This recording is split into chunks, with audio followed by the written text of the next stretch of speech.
Around Dodge City and in the territory on West, there's just one way to handle the killers and the spoilers, and that's with a U.S. Marshal and the smell of Gunsmoke.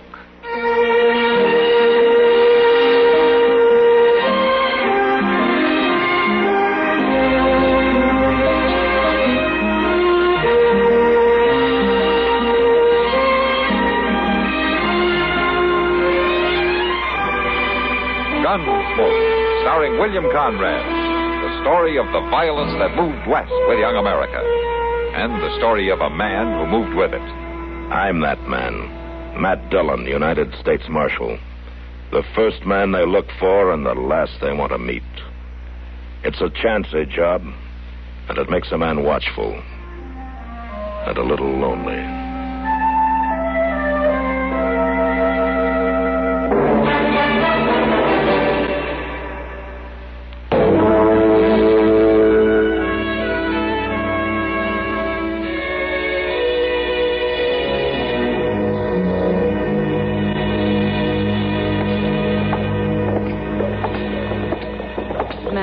Try not to be hard on Chester, huh? I'm not going to be hard on him, Kitty, but if a man isn't doing his job, I'm afraid Matt's right, Kitty. Why, the other day I was riding through Cottonwood Grove, and there was Chester, big as life, lying under a tree with a straw stuck in his mouth. What day was that, Doc? What day was it? Let me see. I was on my way to Reb Morgan's place. See, that youngest kid of Reb's got himself wrapped up in a roll of barbed wire. Oh, I thought I would never get him out. What day, Doc? Oh, what day? Now, let me think. Thursday. It was Thursday. Yeah, that's the day he was supposed to clean the rifles, get a new stirrup leather for my saddle, and do a half a dozen other things he hasn't been doing for the last 10 days. Well, what did he say, Doc? Well, he didn't even see me. He just lay there staring up at the sky. Matt, I think I know what it is. What? Chester's got spring fever. Spring fever? She might be right, Matt. We've sure been having the weather for it. Yeah, I've got a touch of it myself. Well, Chester's going to have to straighten out. This has been going on for weeks. I'll see you two later, huh? Now, you be easy on him, Matt. All right, Kitty.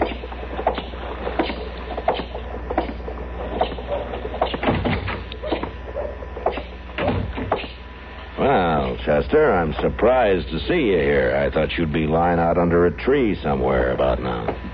Under a tree? Uh-huh. What? No, sir. I've been waiting around for you, Mr. Dillon. Oh? Well, good, because I want to talk to you. Mr. Dillon, did you ever sit and watch a beaver build a dam? Did I ever what?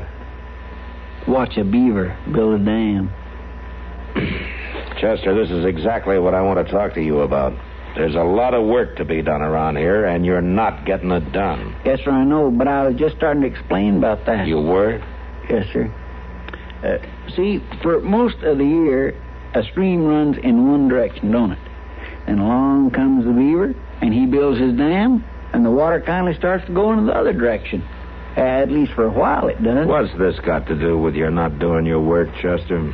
Well, that's the way my blood is. Every year about this time, my blood kindly dams up and starts to go the other way, and I feel different. Chester, come here. Hmm? Now, sit down. Go on.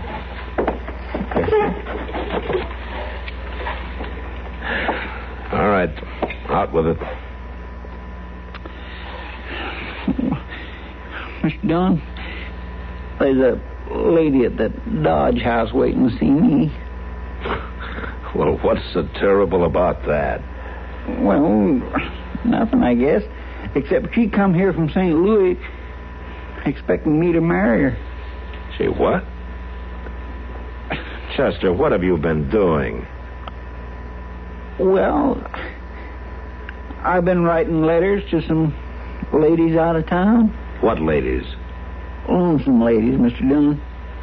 See, I run across a bunch of St. Louis newspapers, and there was all these ads, and me feeling like I'm doing all, I just kindly wrote to several of them. And you've never even seen this woman then, huh? No, sir, I ain't. Well, what did you say in the letters? Well, I just told her about myself. The truth? Well, here and there, I might have stretched things in mind. Well, what you're trying to tell me, Chester, is that you wrote a bunch of lies, and now one of these women is here to call your hand. Is that it? Would you go talk to her, Mr. Dillon, please? You mean you want me to get you out of it? Yes, sir. Well, Chester, All right. What's her name? Mrs. Corinne Gatesley. Mrs.? She's a widow lady. Oh, fine. You want me to tell her that you've left town? We don't know where you are, something like that. Is that it? Well, no, sir. Not exactly. Then what? Well, if you don't mind too awful much, Mr. Dillon, would you tell her you're Chester Proudfoot? That I? Well, see, then you could go on about how you ain't going to marry her and all that. Wait a minute. You don't understand, Mr. Dillon. Wait a minute, Chester. But, Mr. Wait a minute. I sent her your picture. You did what? It was an awful good likeness. Remember that one of you standing in Mr. Titus's studio holding that bowler hat in your hand? Oh, where are you going, Mr. Dillon? Chester, I'm going to tell her the truth right now, and you'll see that you're here when I get back. Yes, sir. Oh, dear, I wish I hadn't never learned to write.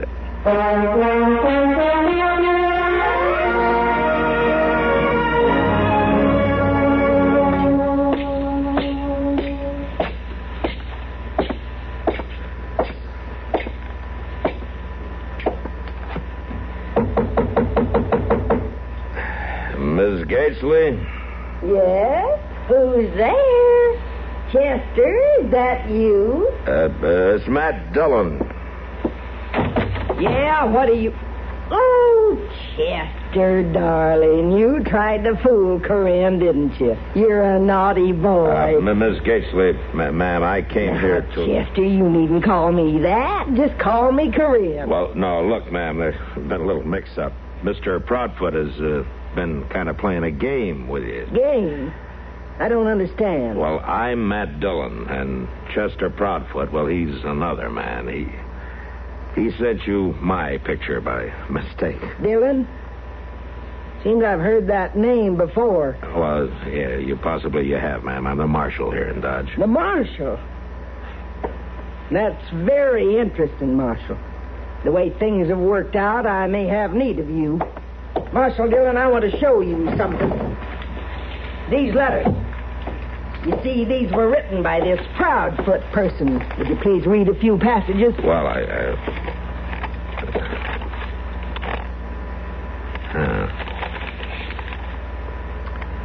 Yes, I see. What would you conclude from that, Marshal? Well, he's expecting some money to come his way soon. What else? And he's not above marrying the right woman. Marshal, would you please tell Mr. Proudfoot that I'm waiting for him to call on me? Yes, ma'am. I'll tell him that. Good day, Marshal.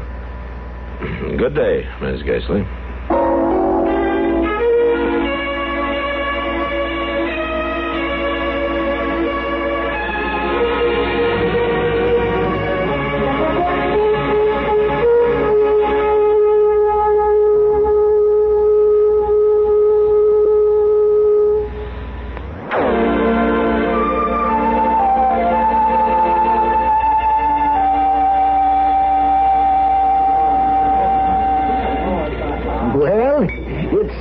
Him right. And anyway, Chester should get married. Well, that may be, Doc, but I don't think this is the woman for him. Well, why not, Matt? Well, for one thing, she's sure nothing to look at. She's taller than Chester, and she weighs as much as I do. Oh, Matt, this is wonderful. I can hardly wait for the wedding. Well, don't count on it, Doc. Oh, where is Chester, Matt? He's hiding out down at the office. Yeah, well, let's get him up here, huh? And drink a toast to this, just in case. Oh, Doc, stop. Now, Kitty, I've known Chester a long time, and I want him to know how happy I am for him. Doc, you're just making fun of him. No, I'm not. I may even deliver their first child free. Oh. Matt, what are you going to do about this? Well, I'll let Chester worry for a few days just to teach him a lesson, and then I'll try to get her to leave town. Oh, How does he explain all this? You'll never believe me, Kitty. But the trouble is, he told her he had money coming in. I've known a few women like that. You know, Matt, there is such a thing as breach of promise. Yeah, if he only hadn't mentioned the money. Matt, wait a minute. What? This woman, you say she's big. Does she have red hair? Yeah, I think she does. She say where she was from? Well, Chester said she's from St. Louis. Why? There's a woman I saw a few times in St. Louis, worked in a saloon. Then a year or so later, the sheriff was looking for her. Yeah? They found the bodies of several men she had married. They'd all been shot and robbed. Well, did they ever find her? Yeah, but they couldn't prove anything on her and had to let her go. Her name then was Bertha Hoskovitz. Would she know you? No, I'd sure remember her. Good. Now, she's staying at the Dodge House. You see if you can get a look at her. Oh, sure. You going to take her in, Matt? There's no way I can yet. But I'll wire St. Louis and see what they say about her. And in the meantime, there's one thing pretty sure. What? If she is Bertha Hoskovitz, she's planning Chester for her next victim.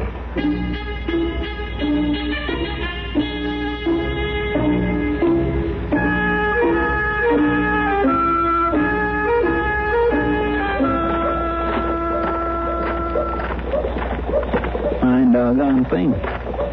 If he don't want me to read him, he just don't need to send me after him. But to let on to Mr. Hightower that I read his telegraph, well...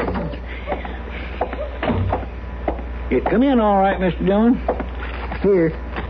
And it ain't been opened. Oh, thanks, Chester. I'll be sitting way over here, Mr. Dillon, where I can't read it.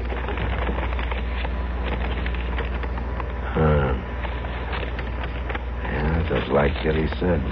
No need to fear on me reading your telegraphs anymore, Mr. Dillon. Mr. Hightower made that real plain. Oh, Chester, will you quit your grumbling? When there's something I want you to know, I'll tell you. You probably think I mind some, Mr. Dillon, but I don't. It don't bother me at all. Not one bit. I know. Where's on now, Mr. Dillon? Or ain't I supposed to know about that neither? Have you seen your lady friend yet? No, and I don't intend to. I hope she's on the first train out of here today. You know, you're going to find her a lot harder to get rid of than you think, Chester. I'll see you later.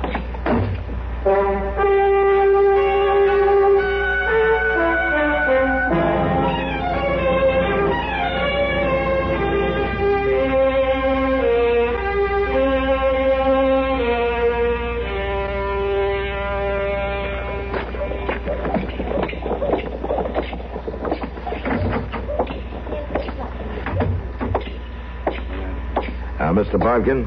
Oh, well, good morning, Marshal. What brings you into the bank so early? Look, Mr. Bodkin, there's something I'd like to ask you to do for me. Anything you say, Marshal. Well, this is going to involve the use of some of your money. Well, now, Marshal, that doesn't really belong to me. I know that, Mr. Bodkin. Well, just how much money, Marshal Dillon? $5,000. $5,000?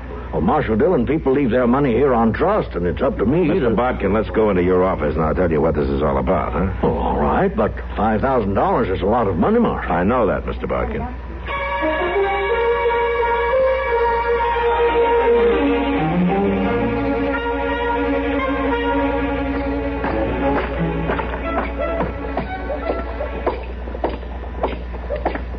Matt! What? Oh, Matt! Oh, yeah, Doc. Matt, I've been looking all over for you. Kitty and I saw that Hoskovitz woman going into your office a few minutes ago. Oh? Yeah, you better keep her away from Chester. She's liable to convince him he has to marry her. Well, that's what I want her to do. I want Chester to think that he really does have to marry this woman.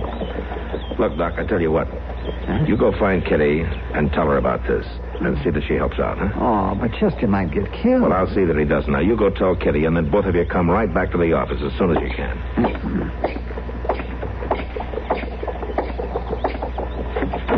Chester Proudfoot, you come out of that cell. No, ma'am, I ain't going to stop that. Miss Jason, here, ma'am. Chester. Oh, good morning, Marshal Dillon. I've come to get my loved one. Chester, What are you doing in that cell? Well, after what I done, Mr. Dillon, I figured I ought to be locked up. Where are the keys? I got them right here in my pocket. Hand them over. Yes, sir. Here you are. Look, I would like to get married to you, man, but you see how things are. There ain't nothing I can do about... I just can't... Possibly... Mr. Dillon? Would you like to come out now, Chester? Yes, sir. Oh, thank you, Marshal. It's all right. Let's go on out to the front office, huh?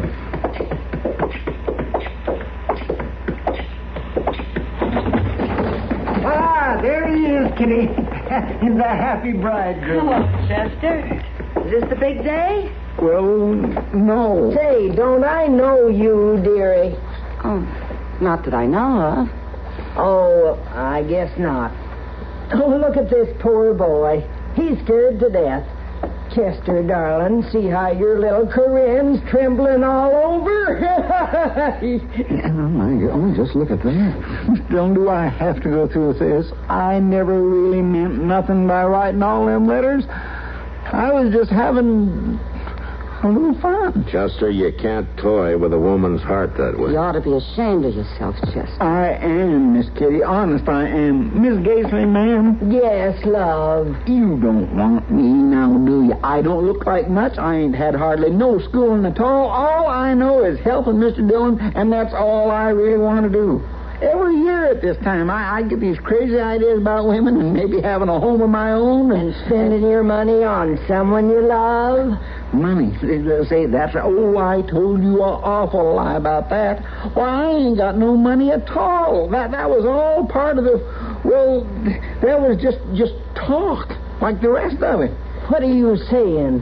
No money. No, ma'am, no money. Oh, Matt, is Chester in here? Yeah, he's here, Mr. Bodkin. Oh, there you are, Chester. Well, my boy, have I got good news for you. Oh, Mr. Bodkin, I sure could use some good news. Well, then look in this bag. There's $5,000 in it, and it's all yours. Now, don't fool me, Mr. Bodkin. I got enough trouble to stay. I am not fooling. It's yours. 5,000 Chesters? Yes, ma'am. He inherited it. No, I didn't. No, I did not. Oh, yes, no, you did. No. From an old man down in Texas. Who? What old man? Grandpa Drum. Remember him? Grandpa. Now, why did he have to go and do that? Well, isn't that wonderful, Chester? Now you can get married just the way you always wanted to. Mr. Dillon, I don't want to leave here. I'm making coffee for you, holding your horse, and I'll get that saddle fixed right away, I promise. Chester, you don't have any choice. You've asked for this woman's hand. He sure has. No, Chester, dear. Do you want me to read these letters out loud? No. I'll marry you. Now you're talking, Chester. Well, let's all go over to my place and we'll celebrate. That's a good idea, Kitty. And Chester, it's on me. Every last drink. Thank you, Miss Kitty. You always was nice to me.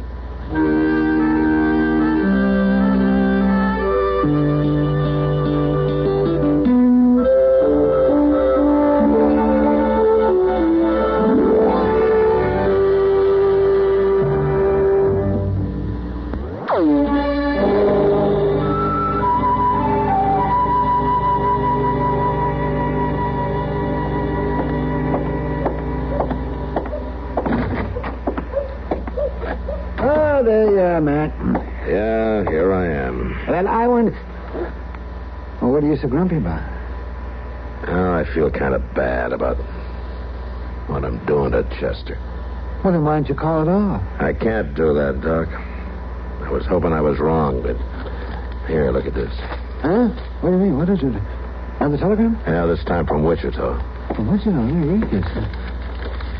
The woman you describe is Marion Bertha. She is responsible for 2 disappearances in this area.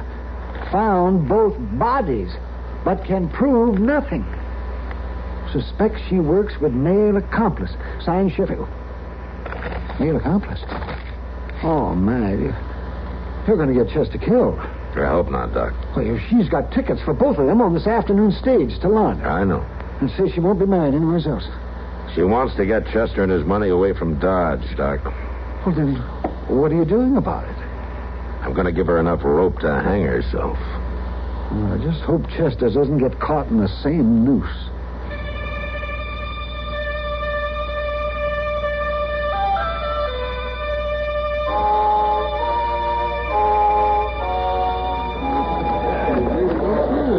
Well, goodbye, Chester. Hurry back to Dodge. Goodbye, Miss Kitty. Somehow this just don't seem real. It's real enough, Chester. Just take a look at that lovely creature next to you. Hello, my dear. Goodbye, Doc. Bye-bye. Bye, Kitty. Bye. Thank you for the party. Ain't nobody seen Mr. Dillon. No, I haven't. Where is Matt, Doc? Well, I don't know, but he better have... well, here he comes. Just look at him.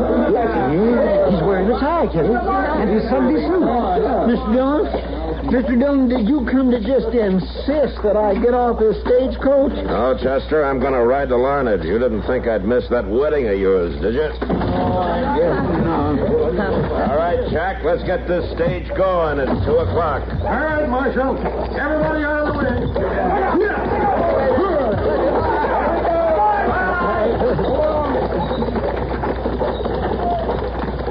Well, hope everything works out all right, Doc. Oh, I see. So do I, Kitty. So do I.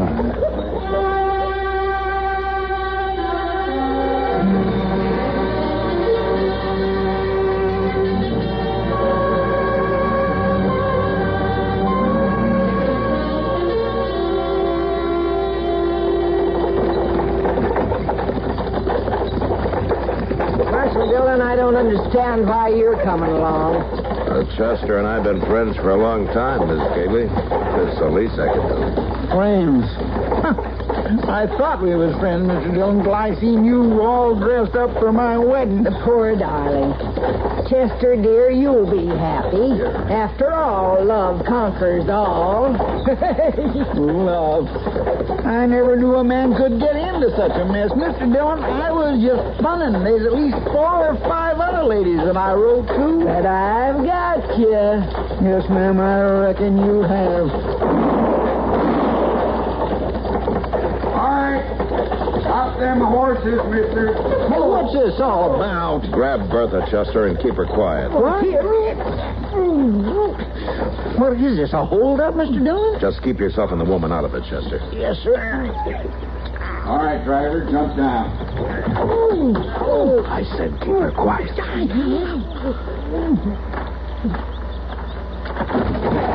Bertha, it's good. Throw up your hand. Fred! It's the marshal. Husband! You shot my husband! Oh, Fred! Fred! Why did you bring the marshal? Who's she, Mr. Dillon? She called him her husband, and she was fixing to marry me. No, she wasn't, Chester. She was going to have him kill you. She was. And you wasn't letting her take me off to get married at all. You was only trying to capture her. Yeah, I had to have both of them, Chester. He's a killer. She may be, too. Well, why didn't you tell me, Mr. Dillon? I could have helped. You did, Chester. You helped a lot. I did? I did? Well, say now. I reckon I did at that, Mr. Dillon.